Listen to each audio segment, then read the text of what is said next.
Actual video ng naganap na private wedding ni Bea Alonzo sa fiancé nitong si Vincent Co. Kumpirmado na ang balita, ikinasal na po si Bea Alonzo at Vincent Co sa Makati, kung saan mismong si Mayor Nancy Binay ang nagkasal sa dalawa. Totoong kinumpirma na rin ni Bea Alonzo sa Abante News na kinasal na nga siya. Nagpadala din ito ng larawan kung saan makikita ang private ceremony na kasama si Vincent Co at si Mayor Nancy Binay. Napakasimple lang raw ang naganap na kasal ng dalawa upang hindi na maguluhan ang lahat. Ayon kay Vincent, sabi ng source, habang nag-iiyakan sila sa loob ng mayor's room kung saan sila ikinasal, ay ipinaglaban ni Vincent Co si Bea Alonzo na gusto na niyang makasama habang buhay dahil mahal na mahal niya ito. Kinumpirma na rin ni Papa Ogie Diaz ang balitang ito kung saan nagpadala si Ogie Diaz ng congratulations message sa kasalan ng dalawa. Congratulations Bea Alonzo and Vincent Co. Finally, they got married na sa Makati. Anong July 13 at 7 p.m. Oh, di ba? Ang naka-witness lamang ng kanilang kasal daw ay ang mga may-ari ng Sekosana Bags, kung saan merong brand doon si Bea, itong ang kanyang bash bags, di ba? At wala masyadong tao. Sila lang doon sa Makati City Hall.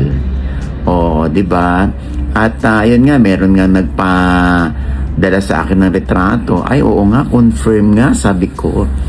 Meron din silang COM o Certificate of Marriage. Oo, ay oo nga, sila na. O, di ba?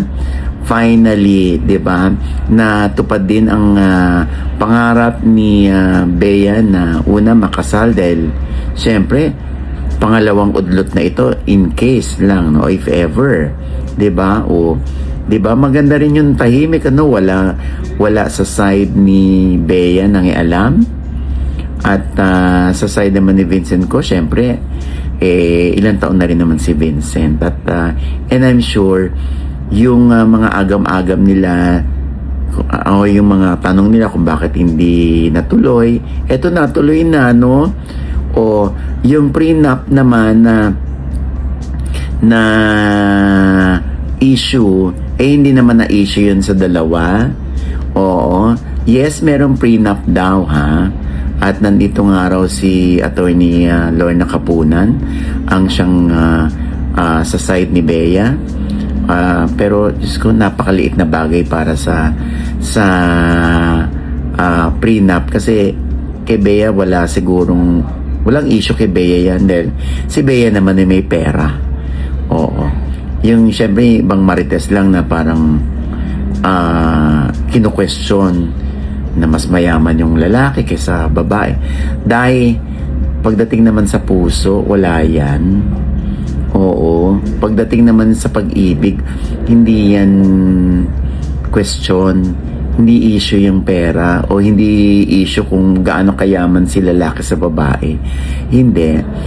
Basta kahit may issue kami ni Bea, Diyos ko, buksan nyo man ang aking puso ngayon. Sobra akong happy for Bea. And ganun din kay Vincent. Ako, kaya agarin na yan, ano?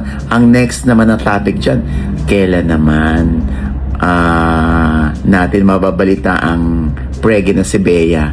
O, diba?